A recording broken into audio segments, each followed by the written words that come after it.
नमस्कार, मैं हूं संजय सिन्हा। आप देख रहे हैं खास बात इंडिया। खास बात इंडिया के इस एपिसोड में हम कुछ खास खबरों के साथ आपके समक्ष उपस्थित हुए हैं। सबसे पहले बात करेंगे कोरोना वायरस की। कोरोना महामारी की रफ्तार कम होने का नाम नहीं ले रही। हर रोज इसकी रफ्तार बढ़ती ही जा रही है। लॉकडाउन 31 मई तक है। ये चौथा लॉकडाउन है। इसके बाद 5वां लॉकडाउन शुरू होगा या नहीं, ये केंद्र सरकार ने अभी तक क्लियर नहीं किया है। इसी मुद्दे को लेकर कांग्रेस के पूर्व अध्यक्ष राहुल गांधी ने मोदी सरकार को घेरा है। आज दिल्ली में एक संवाददाता सम्मेलन के दौरान उन्होंने पत्रकारों से बातचीत की। पत्रकारों से बातचीत के क्रम में उन्होंने मोदी सरकार को घेरते हुए कहा कि 60 दिन हो गए लेकिन अभी तक जो है कुछ असर नहीं दिख रहा है। महामारी बढ़ता ही जा रहा है और श्रमिकों को भी काफी दिक्कतों का सामना करना पड़ रहा है। इन्हीं तमाम बिंदुओं पर उन्होंने पत्रकारों से बातचीत की। उन्होंने कहा कि मोदी सरकार क्लैरिटी दे, वो स्पष्ट तौर पर यह बताए कि आने वाली रणनीति क्या है। आइए देखते हैं राहुल गांधी ने और भी किन मुद्दों पर बातचीत की। जो लक्ष्य लॉकडाउन का था वो पूरा नहीं हुआ। 60 दिन हो गए, बीमारी बढ़ती जा रही है, तो हमें क्लैरिटी चाहिए। सरकार की क्या पोजीशन है, सरकार आने वाले दिनों में क्या क्या करेगी, गरीबों को किस प्रकार से सपोर्ट करेगी, जो हमारे स्मॉल मीडियम बिजनेसेस हैं, जो हमारे माइग्रेंट लेबर हैं, उनकी कैसे रक्षा करेगी, और ओवरऑल आगे इनका क्या प्लान है।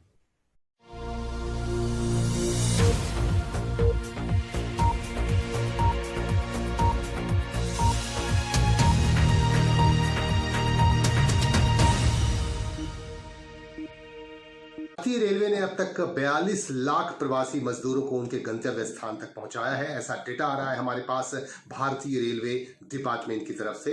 भारतीय रेलवे विभाग की तरफ से यह भी कहा गया है कि अब तक 401 ट्रेनें चलाई जा रही हैं लगातार और 2800 से ज्यादा ट्रेनें रद्द की गई हैं। और इसके बाद आइए हम बात करेंगे।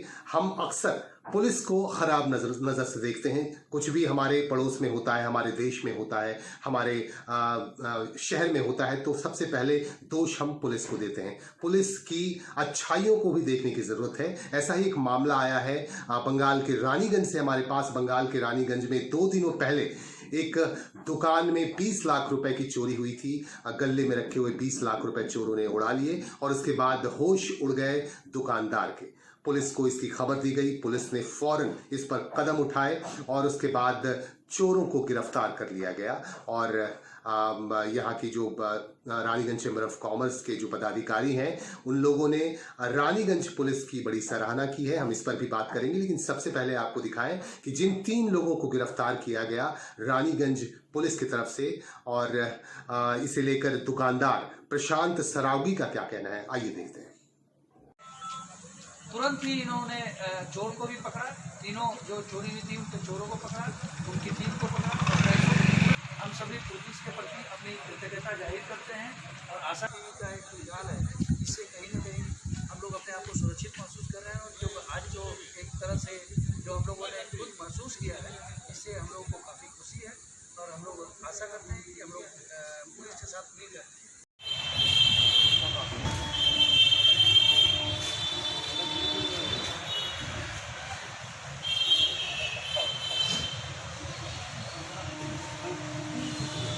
हाँ चलो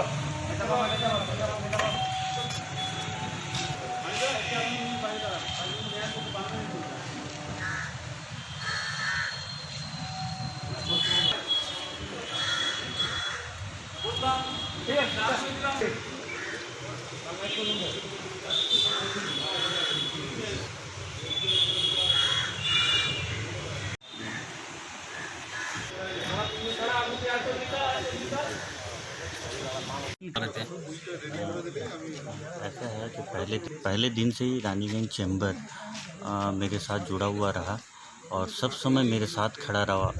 हर समय मेरे साथ, मेरे पीछे। मुझे कभी भी ये नहीं लगा कि मैं अकेला हूँ।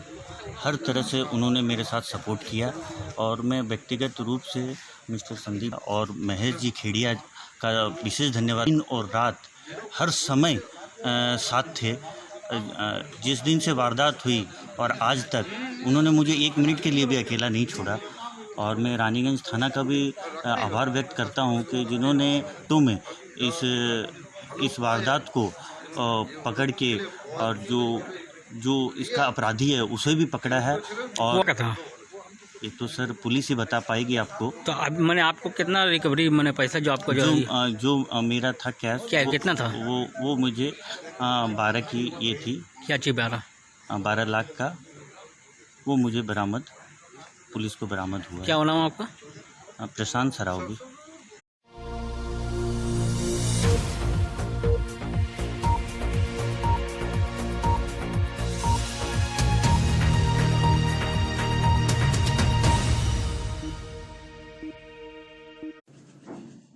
अभी हमने आपको दिखाया कि रानीगंज थाने की कोशिशों से एक बड़ा काम हुआ और आपको ये जानकारी दे दूं कि 20 लाख रुपए चोरी हुए थे और 12 लाख रुपए बरामद कर लिए गए इन चोरों से।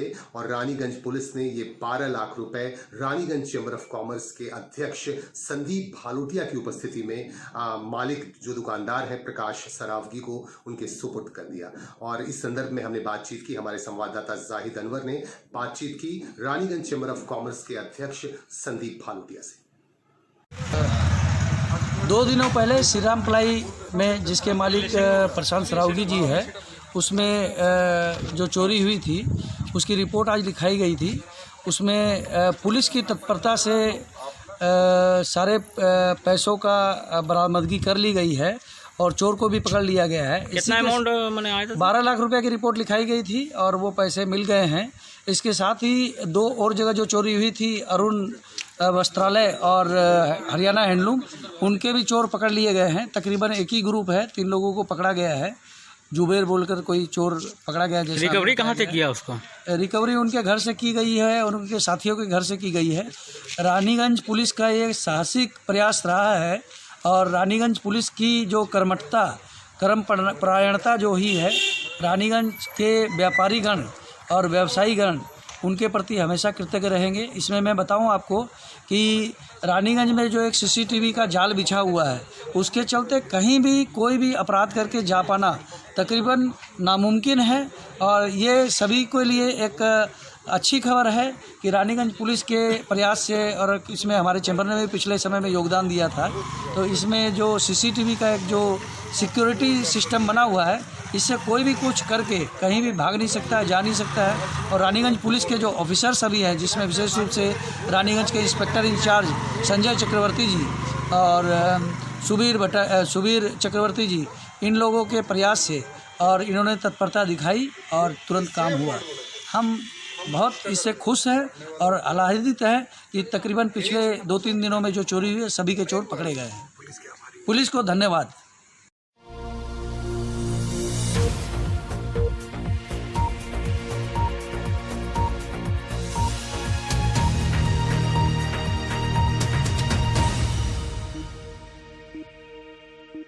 दोस्तों, अभी अभी खबर मिल रही है कि रानीगंज के और भी दुकानों में चोरी की घटना को अंजाम दिया अपराधियों ने। उन अपराधियों को भी गिरफ्तार कर लिया गया है। रानीगंज थाने की पुलिस ने उन तमाम आरोपियों को गिरफ्तार किया और उन्हें मेडिकल जांच के लिए भेजा गया। और आपको बता दूं कि इसकी सराहना हो रही है। पुलिस को हम ज़्यादातर उसके नकारात्मक रुख की तरफ मोड़ते हैं और उसे नकारात्मक रूप में देखते हैं, लेकिन पुलिस के सकारात्मक पक्ष भी होते हैं। और रानीगंज की जनता और रानीगंज के व्यवसायी वर्ग के जो लोग हैं लगातार बधाई दे रहे हैं रानीगंज थाने को। और उसके बाद एक महत्वपूर्ण खबर से हम आपको जोड़ेंगे। चिकित्सकीय लापरवाही का एक मामला हमारे पास आ रहा है। बंगाल के ही जामुड़िया अंचल के श्रीपुर में रहने वाली रोशन खातून को दाखिल कराया गया था। उनके पेट में तकलीफ हो रही थी, इसके बाद उन्हें दाखिल कराया गया आसनसोल के जिला अस्पताल में। लेकिन 25 तारीख को तकरीबन 12:30 बजे रात को उन्हें दाखिल कराया गया। जैसा कहना है इस इलाके के एक समाजसेवी और शिक्षक खुर्शीद आलम साहब ने हमें ये बताया कि उनको रात के 12:30 बजे दाखिल कराया गया 25 मई को, और उसके बाद 26 को अचानक उनकी मौत हो जाती है और मौत की खबर उसके घर वालों को दी जाती है। आपको बता दूं कि जिस महिला की मौत हुई है उस महिला के पति प्रवासी मजदूर हैं और राजस्थान में फंसे हुए हैं। वह यहाँ नहीं आ पा रहे हैं। मोहम्मद कलाम उनका नाम है, लेकिन इलाके के लोगों की मदद से उन्हें अस्पताल पहुंचाया गया। और अस्पताल से जब उनकी मौत हो गई, मौत की खबर आई, तो अब इलाके में पूरा मातम पसर गया। और उनके पति को भी जब ये खबर दी गई तो वो भी काफ़ी काफ़ी निराश हुए और चूंकि मजबूरी के आलम में वो यहाँ पहुँच नहीं पा रहे हैं, वो राजस्थान में फंसे हुए हैं। आपको बता दूं कि रोशन खातून के 4 बच्चे हैं और चारों बच्चे अनाथ हो गए हैं और इनके परिवार में और भी कोई नहीं है। स्थानीय लोग मदद कर रहे हैं, इसीलिए उनके परिवार के लोगों की तरफ से ये भी कहा गया, स्थानीय लोगों की तरफ से ये भी कहा गया कि जो मदद करना चाहे इस परिवार को, इस फैमिली को, बच्चे को, वो मदद करें, और ऐसा कहा गया है स्थानीय लोगों की तरफ से। आइए स्थानीय लोगों से हमने बातचीत की और उन्होंने क्या बताया, आइए जानने की कोशिश करते हैं। परसों शाम को भर्ती किया, कोई डॉक्टर आया नहीं। हम लोग कल गए, मतलब जो इंजेक्शन देना था वो दे दिया था नर्स लोग, वो इंजेक्शन दे करके उसके बाद कल गए तो हम बोले डॉक्टर कहाँ, दोपहर का टाइम में। बल डॉक्टर तो अभी नहीं आएगा, बोले कब आएगा बताइए टाइम। बल उसका टाइम तो हम बता ना सकते। हाँ, डॉक्टर एक बार भी नहीं देखा? नहीं, एक बार भी नहीं आया। सही से बोलिए, एक बार भी नहीं देखा? नहीं, एडमिट किया उसके बाद सही रिपोर्ट जो है वो हम सही बता रहे हैं। इमरजेंसी में जो बैठते हैं वही देखा, इमरजेंसी में जो बैठता है और वो बेड में ले गया, डॉक्टर आना था। कल पुलिस सिंह गए बोले से नहीं देखा, हम कल जो झाड़ा ना तो कल आलू पेशाब भी करा, पाइप दिया, पेशाब भी हुआ, प्रेशर भी मापा, प्रेशर हाई फाई। हम लोग वहाँ के आदमी से पूछे कि डॉक्टर चेक में क्या है, बोला को ठीक है, कब आएगा ये हमने यही बात बोला, कब आएगा हमको मालूम नहीं है। तो हम लोग ठीक है, कभी भी हम लोग भेंट करेंगे, कैसे करेंगे, बोला हम नहीं बता सकते। डॉक्टर के अंडर में दिया था ये तो हम लोग नहीं नहीं बता बता सकते। सकते। तो रंगी गाली बकना नहीं। शादीशुदा है ना? बहुत गरीब किस्म का एक तरह देखिए, वो राजस्थान में फंसा हुआ है। घर में भी कमाने वाला भी, उसका घर में अकेला कमाने वाला था, वो जो राजस्थान में फंस गया, अब्बा भी डेट कर गया। उनकी अम्मी भी इंतकाल कर गई, आइए आज इंतकाल हो गई। 4 बच्चा है। छोटा छोटा बच्चा। अब कोई देखने वाला नहीं हुई? नहीं, अब कोई देखने वाला नहीं, हम लोग हैं, उनको इसका कोई नहीं है। बस लोग भी कितना देखेंगे, डॉक्टर तो वही है। एलएम हॉस्पिटल वाला। इलेम वाला डॉक्टर का कोई है? छुट्टी वाला कागज हो ना, बड़ा हाँ, नहीं, इलाज का कारण नहीं, वो रख लिया। मान से रेलवे नहीं। हाँ, ये तो डेट आने दिला ना, तो पीछे आ। ये दवा तो हम लोग को 11 पैसा दे लाया था ना। ये देखिए पैसा तो दे करके हम लोग से मंगवाया था दवा। हॉस्पिटल में दवा भी नहीं। आखिरी बार तो डिलीवरी के तो 300 दवा बाहर से लाए, और दवा दे रहा कहाँ जो आज देखने वाली थी वो डेली 100 रुपये लेते थे। आया आया 100 रुपये डेली लेता रहा, अभी भी आने घड़ी 100 रुपये लिया। जो गाड़ी करके आया 700 रुपये किराया लिया। गाड़ी नहीं दी नहीं, एम्बुलेंस को 700 रुपये मैं अभी अपना हाथ से दिया। एम्बुलेंस नंबर बता पाएंगे? ना ना एक मिनट, 001 यही होगा नंबर, हम देखें। लगेगा बोलो, वो तुम्हारा टेंशन है।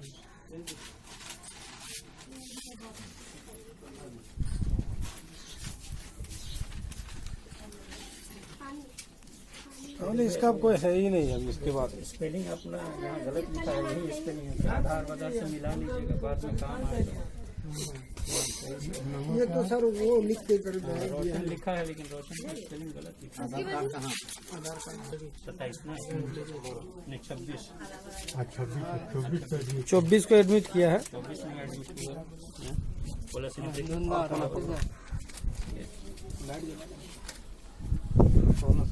एडमिटेड टू दी हॉस्पिटल 25 लिख रहा है, कल का एडमिट डेट दिखला रहा है, ईद के दिन का।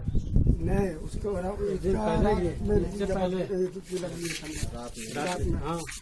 रात में कितना बजे? 12 बजे के बाद गए? हाँ 12 बजे ना 12 बज गया, रास्ते में 12 बज गया। तब ठीक, तब 25 है। 25 हम लोग तो 3 बजे रात में आए थे। कदम के अंदर है ना। वो तो राजस्थान में है, समझ लीजिए, तो आ नहीं सके। उसको चिल्लाए हम कि मेरा पेशेंट है, उसको देखिए, कल देखो दीदी आपको हम सुइया दिए हैं, तो 10 मिनट बाद, आधा घंटा बाद देखो आराम होगा। ना डॉक्टर ने सुबह में डॉक्टर आप वहीं थे? सुबह में डॉक्टर आके काफी तो सुबह में डॉक्टर आया तो सब पेशेंट लोग के देख लिया। उनका उसका बाद में आया मेरे पास, तो बोला मास्क नहीं लगाया, मास्क लगाया। मैंने ठीक है सर, हम ऐसे कर दिए। और उसको नहीं लगाया, मैंने वो तो ढका हुआ है, मुंह ढका हुआ का कितने दिन से भर्ती है, तबीयत खराब है। सुनिए कितने दिन से, 10 दिन से हम पता चला पेट दर्द होता है, हम अक्खलपुर ले गए, वहाँ बोला है इसको फोटो कीजिए, तो हम लोग फोटो कराए, फिर अक्खलपुर गए, वहाँ से बोला कि नहीं ले जाओ एलम, तब एलम में लेके आए हैं। 12 बजे कितने बजे आए? मैंने हम 12 बजे हम आए हैं, ट्रीटमेंट होगा के 1 बजे। तो इसका रिपोर्ट ठीक नहीं है, रिपोर्ट इसका गड़बड़ है, रिपोर्ट ठीक नहीं है। सुनिए ठीक है, रिपोर्ट ठीक नहीं है तो जान में तकलीफ होने से तो रिपोर्ट सही और गलत तो बड़ी बात है। अरे रिपोर्ट सही रहता फिर हम वहाँ किस लिए लेके जाते? रिपोर्ट गलत होने से तो आदमी परेशानी होता है। तो फिर वो क्या जवाब दे? तब हम गुस्सा दिए, तो बोला उसको बोला, फिर रोशन को जो है गार्जियन उसको बोला, तो हम गए वहाँ पास गए, तब बोले ठीक है ये सुई है, ये दवा है, आप लाइए। तो हम गए ऊपर नीचे होकर के लाने गए, फिर लेके दिखाए तो तालू एक तो सुइया दे दिया। हमने सर हम दीदी हम सुइया लाने गए, दवाई लाने गए, तो आप सुइया दे दिए, कब दीजिएगा? बोले ये ठीक है, आज इसका जो परेशानी होगा ना तो हम आकर के सुई देंगे। और ये एगो थोड़ा दवाई खिलाइएगा 12 बजे, एगो खिलाइएगा 1 बजे। लगाकर मुझे मना कर दी, 7-8 मत खिलाइए। तो लिखा का है डॉक्टर को नाम हमको क्या मालूम रहेगा, हम वो तो ज्ञान जान आदमी। हाँ वो बहुत दूर में है, बहुत दूर में है, नगिस नहीं है, वो दूरी से बोल करके चला गया। जो रिपोर्ट कहीं देखा था हाथ में लेके हाँ हाथ में लिया था, बट इसका जीरस दीजिए। हमने कि देखिए सर हम लोग पता नहीं है कि जीरस जब देंगे तो ठीक है, जिन्हें ले जाना हम ठीक ले जाइए, मेरा घर से आदमी आ रहा है, उसका हम जीरस करके आपको जिम्मे लगा देंगे। हम लोग गए तो फिर जीरोक्स दिए उसका।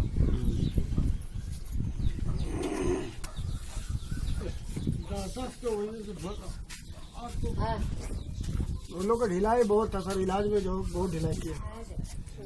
दीदी लोग के बोलने जाते रहे, दीदी लोग के बोलने जाते ना कि दीदी इनको थोड़ा देखिए पेशाब नहीं हो रहा, परेशानी में। बोले बाबा 2 सुइया दिए हैं, वो जरूरत कम होगा, उसको तो बोले कि ये तो मेरा घूमो बिछना रात को मैं झगड़ा लगे।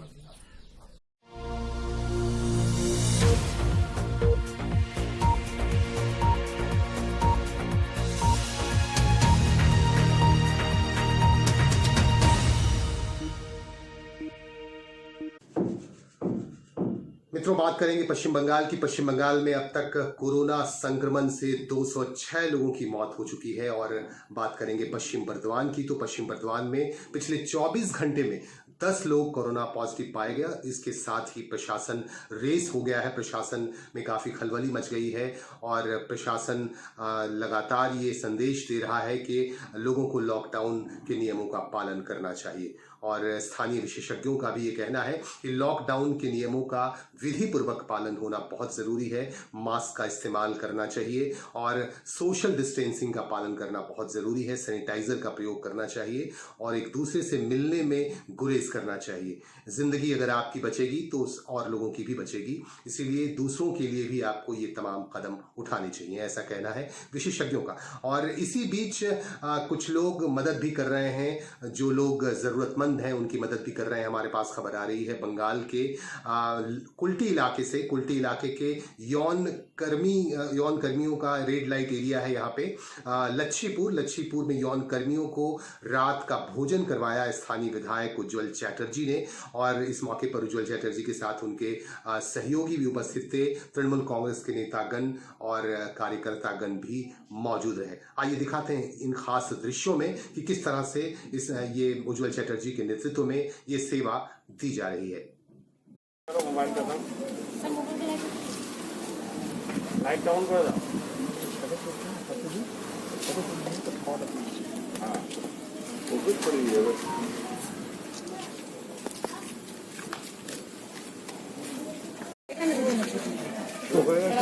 हाँ, दादा दे रहे। आसिम दे ये दाओ ना। अरे आगे ओखान থেকে আছে আগে ওখান থেকে আছে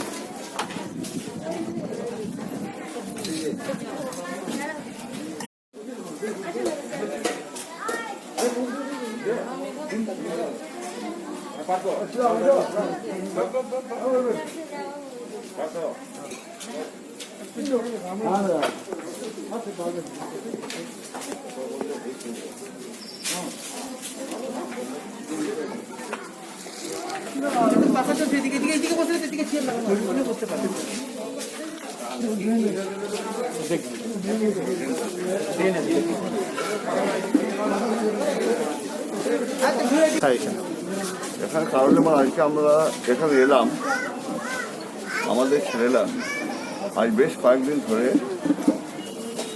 এখানে দিশায়, এখন তো সব কিছু প্রায় বন্ধ, বলতে গেলে বন্ধ মানে পুরোপুরি বন্ধ। তো সেই মানুষের তো অনেক কষ্ট হচ্ছে, মেয়েদেরও বহু কষ্ট এখানে। এবং আমাদের এখানে যারা ছেলেরা রয়েছে তারা নিজেরা বহু চেষ্টা করে নানারকমভাবে যাতে তাদেরকে খাবারের ব্যবস্থা করা হয়, সেই চেষ্টাটা আজ বেশ কয়েকদিন ধরেই করছে। এবং আমাকে বেশ কয়েকবারই এরা বলেছে আসার জন্য, এদেরকে উৎসাহ দেওয়ার জন্য এবং নিজেরা সেগুলো নিজের চোখে দেখার জন্য আজকে এখানে এসেছি। আগামী দিনে এই জিনিসটা বন্ধ না হয়ে যায়, আমরা সব রকমভাবে তাদের পাশে থেকে সহযোগিতা, যা যা প্রয়োজন আছে আমরা এইসব ছেলেদের সেই সব সহযোগিতা করে যাব।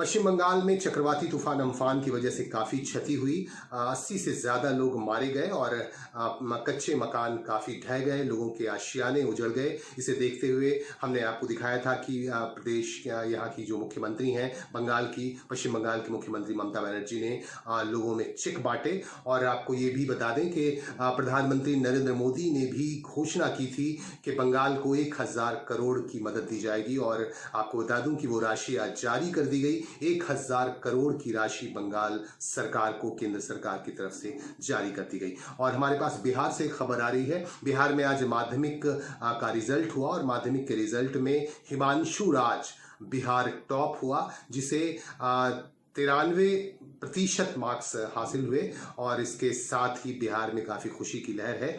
आपको बता दूं लॉकडाउन के दौरान भी यहाँ के जो परीक्षार्थी हैं, जो विद्यार्थी, उन्होंने काफ़ी मेहनत से जो अंजाम दिया परीक्षा को और काफ़ी अच्छे से तैयारी की। और इस बार का जो रिजल्ट है शिक्षा मंत्री के मुताबिक वो काफ़ी अच्छा रिजल्ट हुआ है बिहार में। और इसके साथ ही हम लेंगे आपसे विदा और खबरों के साथ हम जल्द ही आपसे जुड़ेंगे। हमारे साथ आप जुड़े रहिए हमारे वेबसाइट www.khasbaat.co.in पर। हमारे ट्विटर अकाउंट को भी आप फॉलो कर लीजिए ताकि आप अपडेट रह सकें। हमारे इंस्टाग्राम अकाउंट को भी आप फॉलो कर लें, हमारे साथ जुड़े रहें हर पल। हमारे फेसबुक पेज को भी आपने लाइक नहीं किया है तो अभी खास बात इंडिया के फेसबुक पेज को आप लाइक कर लें ताकि हर पल आप जुड़े रह सकें खबरों के साथ। आज इन्हीं खबरों के साथ हम लेंगे आपसे विदा। जल्द ही मिलेंगे, अवश्य मिलेंगे, क्योंकि आपसे करनी है खास बात। नमस्कार।